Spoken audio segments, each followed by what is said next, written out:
Hello, I'm Frost, and welcome to another episode of Alliance Spotlight. The alliance we're going to be covering on this episode is the Bastion, and I'm very pleased to have along for the interview Carneros, who has been the alliance leader since its dawn in 2014. So here we go.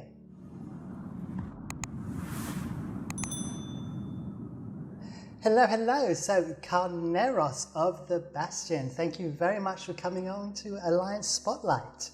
Good evening. Good to talk to you. Thank you very much. So yeah, I've been really looking forward to talking to you, and we chatted a little bit on Discord beforehand anyway. And I told you a little bit about the format, and this is all about now a chance to highlight the Bastion. And I'm going to ask you a few questions. We're going to have a little chat, and hopefully it will allow the viewers to get a kind of a really good idea of what you're all about. So let me start off with, thank you. Right, so we can start off with, the Bastion was formed all the way back in 2014, so it's like 7 years ago now.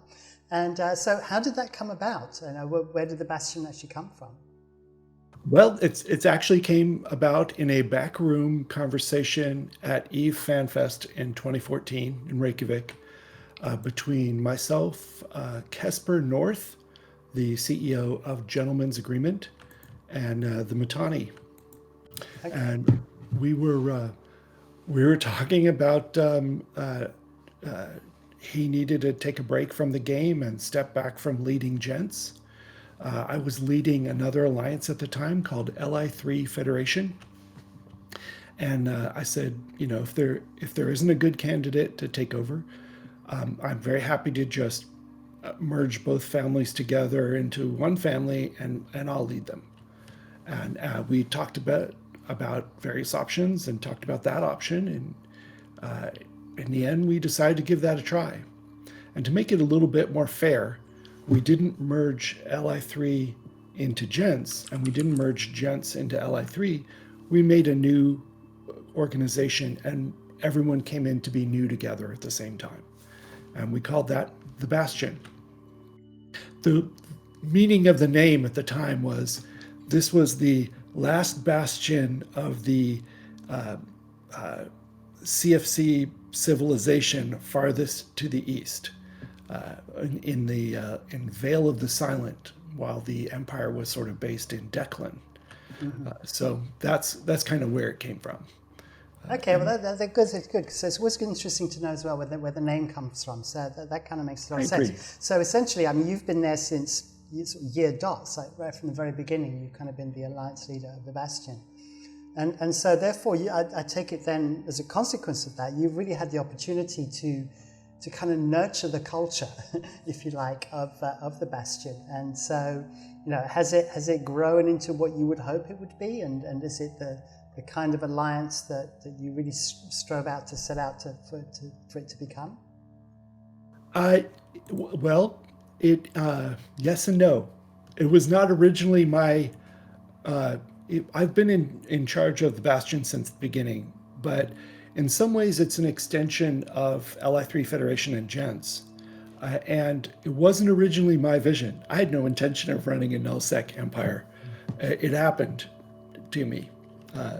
The original, does it match the original vision of Jade Cougar, who started Li3? I would say maybe, yeah. We talk from time to time. He was a podcaster, and he did a famous podcast for a while called Lost in Eve. Mm-hmm. For the years that I first became acquainted with it, he had a co-host named Rundle All-Nighter. Mm-hmm. And these were two Canadian gentlemen who just talked about everywhere they went in Eve and what they did. And Jade Cougar got a wild hair. He wanted to start a nullsec empire. He wanted to claim some space and start something small and grow it. And he looked all over for a space that was available. And this was 2 sovereignty systems ago. So sovereignty worked very differently. I don't know if you remember, because that goes back a bit. Today, a small group can go and find some poorly guarded backwater, take a couple systems and attempt to hold it. That was far harder to do in 2013 Yeah. That 2012. was pre-Dominion, right? No, Was it no, no, Dominion? no. No. It was, yeah, late. Yeah. It was late in the system pre-Dominion. Yeah. The 20, I think he was looking in 2011, 20 or so. He looked all over. He talked to groups, big and small, and tried to make an arrangement. One person gave him the chance, and that was Vile Rat, who was the head diplomat for the CFC at the time. Okay. And Vile Rat said, "Tell you what, we'll make this happen for you, but it's not going to be an easy process, and it's going to take a while. There is no space to give out right now.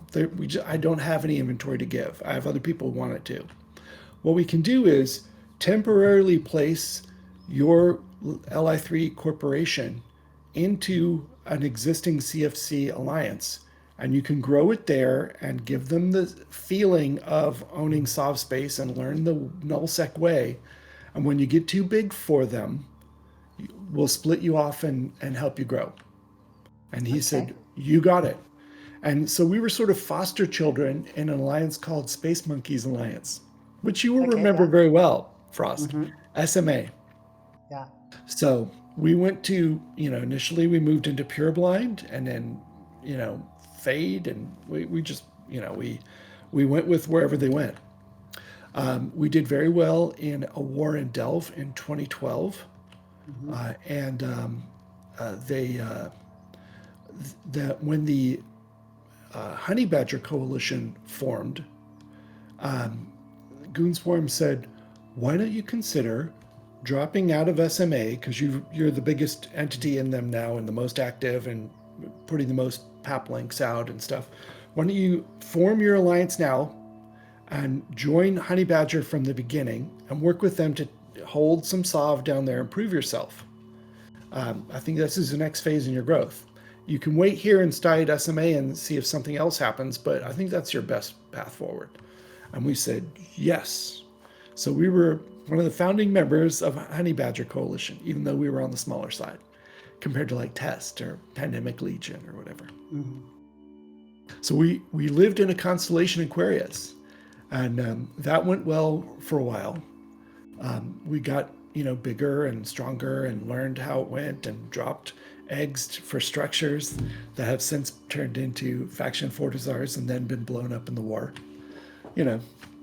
As it happens. it does, yeah. As it does. It's all good fun. And then one day, something happened in the CFC, and one of their smaller groups called Convicted was asked to leave. I don't know why. It's none of my business. But suddenly we got a tap on the shoulder, and the Mittani said, how do you feel about coming back with Li3 Federation and taking Convicted's place? And we said, sure. And that's when we discovered that we had Pandemic Legion alts living in our group, and they were just farming in Aquarius and enjoyed hanging out with us, but absolutely couldn't go with us back to the CFC for various reasons. And we were half the size by the time we rolled into Veil of the Silent, where they had given us space directly next to Gents. So that's how we got to know them and got to be friends. The first thing Gentleman's Agreement did for us was drop a Galante egg in a certain system in Veil to be our capital. And we thought that was the most princely gift anyone had ever given us. And we were deeply impressed. And anyway, from then we worked together as friends and later ended up merging. Yeah, and obviously the name the Mittani has come up right from the very beginning. So you're obviously now part of the Imperium, but that's been a bond that has been there for pretty much a decade almost, right? Well, more than that. Yeah. Before I moved out to Nullsec with Jade Cougar and his vision, I worked for CCP for a couple of years. This is a long time ago. I still have some friends there.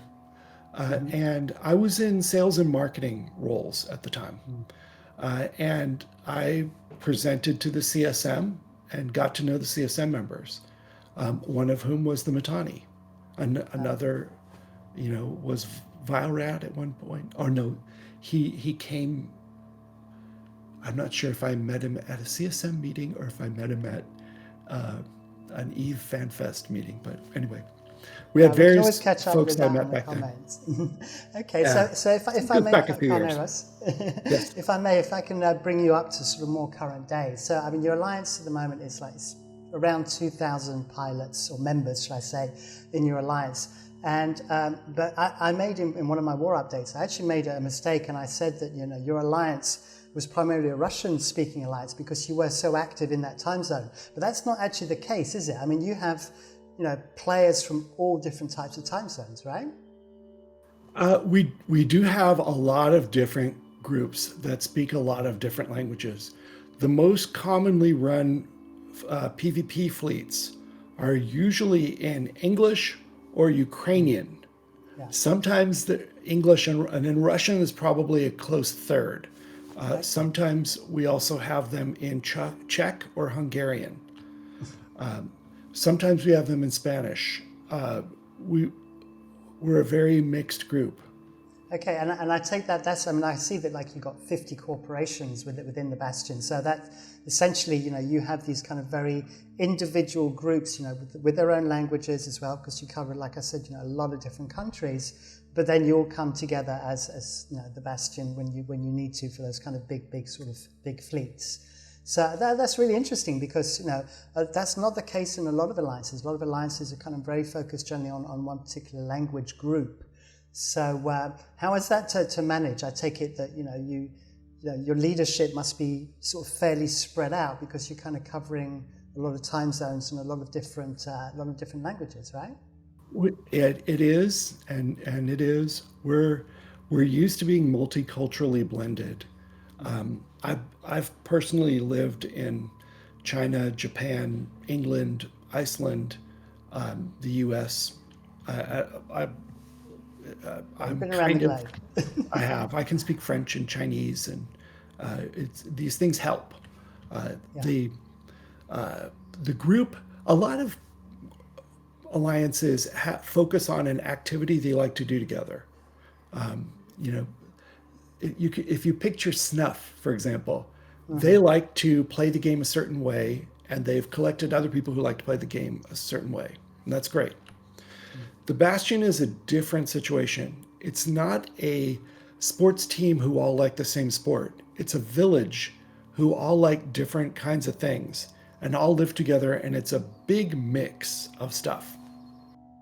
So you get some people who like industry or just farming. You get some people who like PvP and that's all they like. You get some people who like a little bit of everything, and if you feed them the same thing too many times in a row, they lose some of their interest. So you have to mix it up for them. We get, all different kinds. We have young and old, and we don't have a lot of new players. We don't have a great bring in a new person type thing. We have a really good new player training corp if you speak Ukrainian. Okay, yeah. Well, That's then that's good because that's really good to know because for the Yeah. Ukrainian player, that is a godsend, right? Yeah, and a Russian could do it too. I mean, a Russian speaker could do it as well. Could join that group and get by fine. But we don't. And honestly, that's an interesting point too, because in the real world, one does not normally mix Russians and Ukrainians in the same social settings very much. Yeah. But we can do it in the Bastion, and that's a rare thing. And I appreciate that, and I respect it for what it is, and I endeavor to keep it a place like that. Yeah, and that's where the culture really plays a huge part. You've clearly got that culture of cooperation, and like I said, also with having so many corporations, it does in fact give you the ability to be highly flexible in, like you said, like industry or PvP, or the guys that all want to YOLO their capitals all the time, they're probably in their own group, etc. I've given up trying to convince them not to, and now I just say, you can do it, but make sure you die in a fit that we would be proud of, please. Exactly. Well, that's the thing, is that when you have kind of the more mature players, they do like to throw their big toys around, right? So if you don't let them do it, then they just go off in a hump and they don't log on, and then that doesn't help anybody. We want people playing. Doesn't help anybody. Indeed, indeed. Okay, so can you tell me, about some of the people in your alliance? There's in particular, sort of FCs or leaders, etc., that you Well, may want to let's highlight.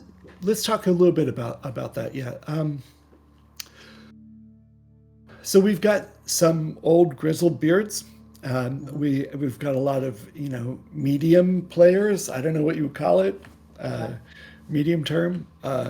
Some of them are happy with the war being on and constant stream of fleet pings.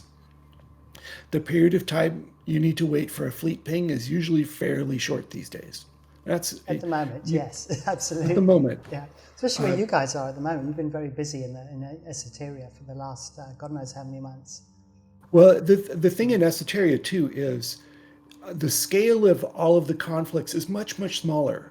There's almost Yeah, never tie-dye, uh, and so and there are a lot of things that you could do as an individual or with two friends because the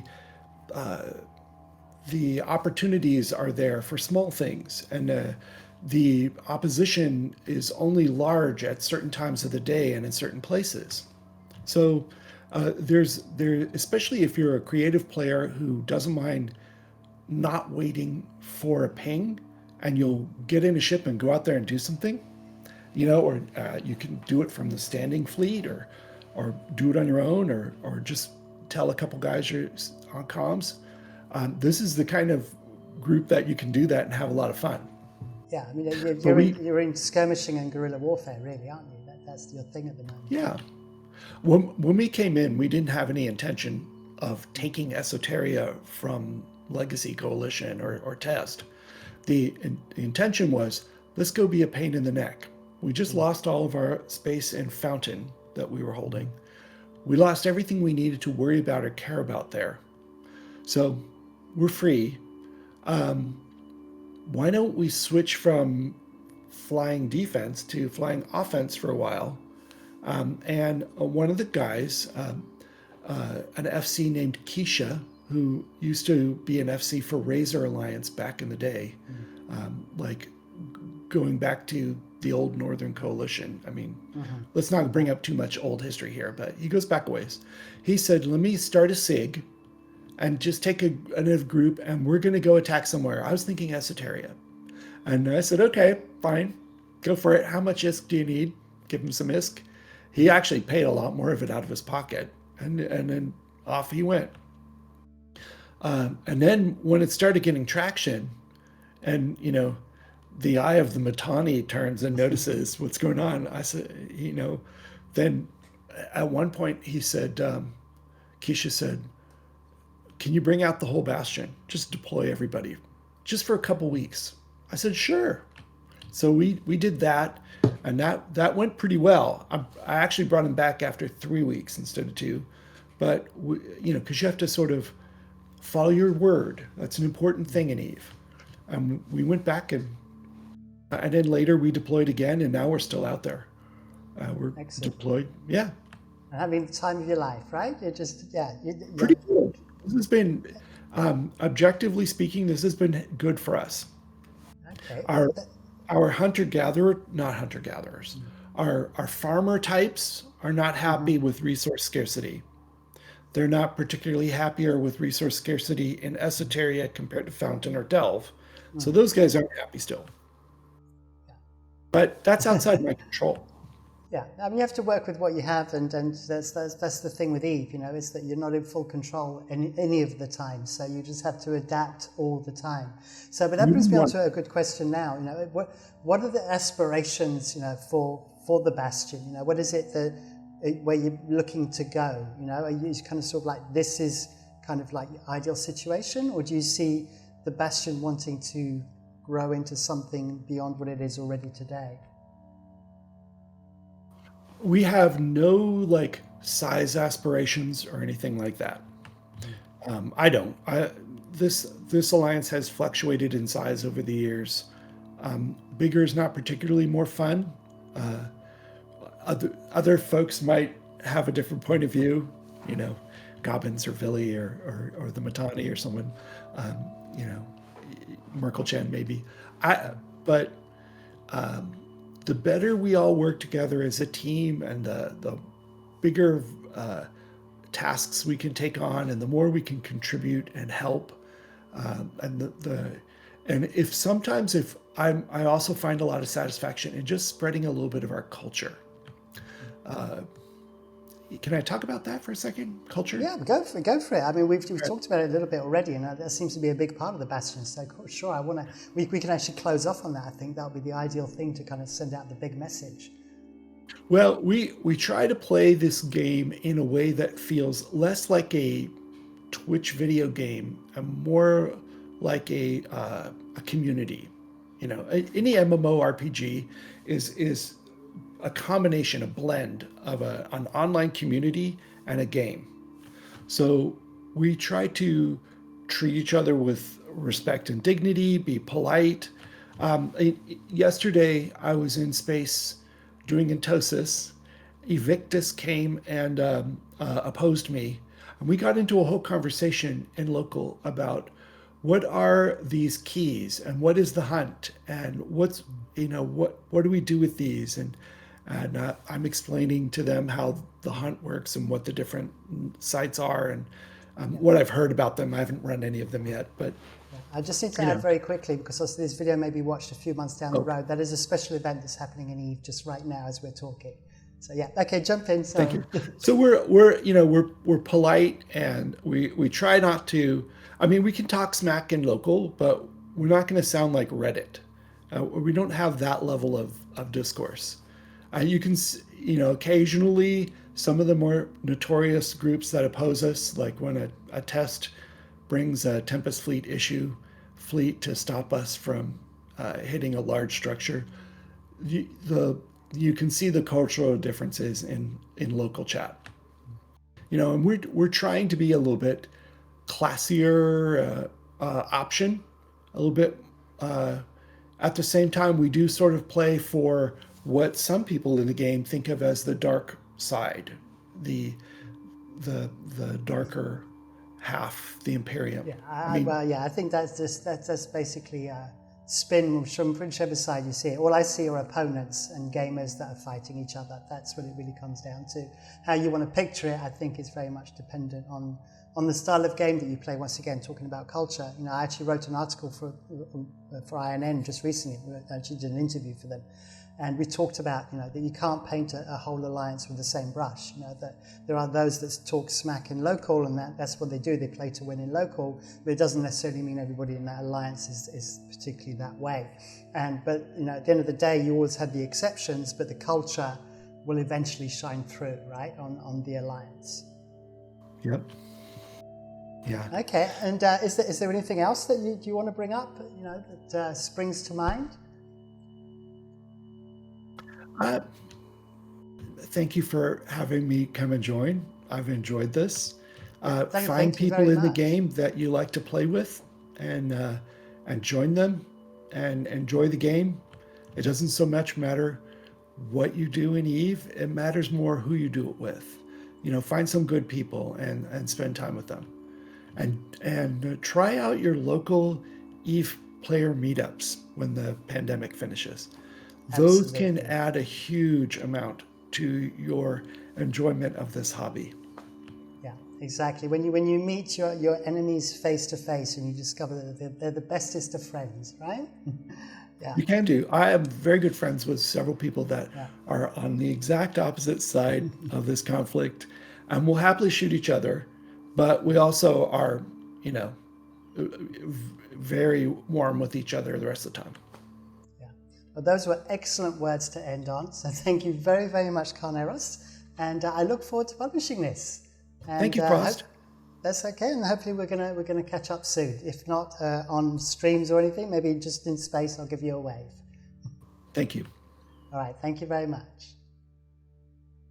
And there we go. So a big thank you to Carneros for coming on the show and talking to us about the Bastion. I hope you found that as interesting as I did, especially the history. And for me, what I really didn't know about the Bastion was basically the size of the number of corporations they had and the number of different languages and so forth. So I found that very interesting. I hope you did too. As always, please leave comments down below. I'm always happy to talk about alliances, and I'd like to see lots of discussions about this, as I'm always interested in the player side of EVE. And as usual, to finish off, please like, subscribe, hit the bell icon for notifications, and don't forget to mention me in your Alliance and Corp Discords. And at the moment, obviously, we've got the war updates going on every week as well. So if I don't see you on a war update, hopefully I'll catch you on another Alliance Spotlight episode.